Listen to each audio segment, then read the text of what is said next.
Salut Barbara, aujourd'hui je vais te parler d'un livre qui me donne quelques fils à retordre pour le décrire. C'est Comment on fait les bébés ours de Anne Herbeau. Donc j'ai d'autres livres de cette personne qui fait des livres plutôt sympas.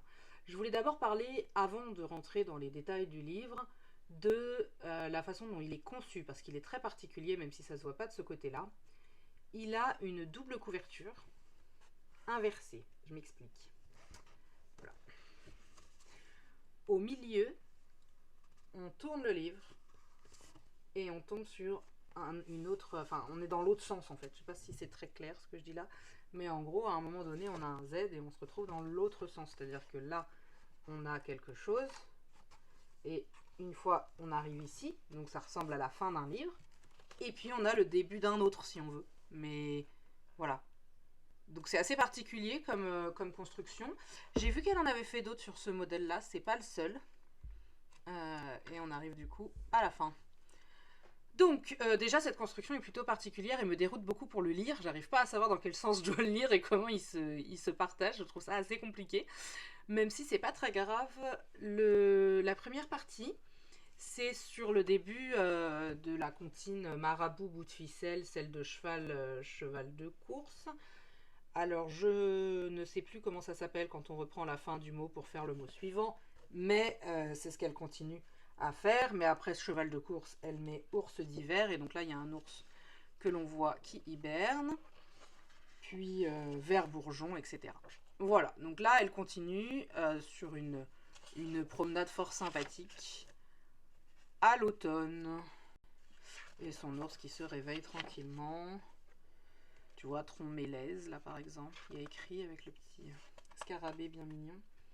Et ça continue de mot en mot, d'image en image, comme ceci, jusqu'à lentement éclos. Alors qu'est-ce qui est lentement éclos? Parce que là c'est un peu compliqué. Moussé suc, succulent, lentement éclos, éclosion de joie. Voilà. Hop, et ensuite nous avons peau à peau. Donc là, il rencontre un autre ours manifestement. Donc après, on a le zigzag qui me pose quelques difficultés pour savoir comment continuer, mais je suppose que je dois continuer comme ça. Et on a une autre partie qui continue, fleur de peau, peau à peau. Ouais, je suis revenu en arrière là du coup. Attends, peau à peau, fleur de peau, long cœur en fleurs, etc. Et ça continue. C'est du coup poétique. Les dessins sont très très très beaux. Moi j'aime beaucoup. Tiens, je te montre ça parce que là on a un travail particulier sur le pattern. Le remplissage qu'on retrouve en général beaucoup dans la bande dessinée. Voilà. Notamment les mangas utilisent ça beaucoup. Et donc là on a, et c'est assez rare de le voir dans un livre. Donc je le souligne, j'aime beaucoup ce que ça donne comme univers. Voilà, donc du coup, eh ben, moi j'aime beaucoup ce livre. Je suis, comme je le dis, un peu surprise par sa construction globale. Mais je le trouve vraiment très beau. Le texte est énigmatique, donc moi j'ai pas envie de le comprendre plus que ça. Voilà. Là on retourne sur la fin de l'hiver du coup, donc en fait ça fait quand même une boucle. Euh, mais je trouve que c'est un...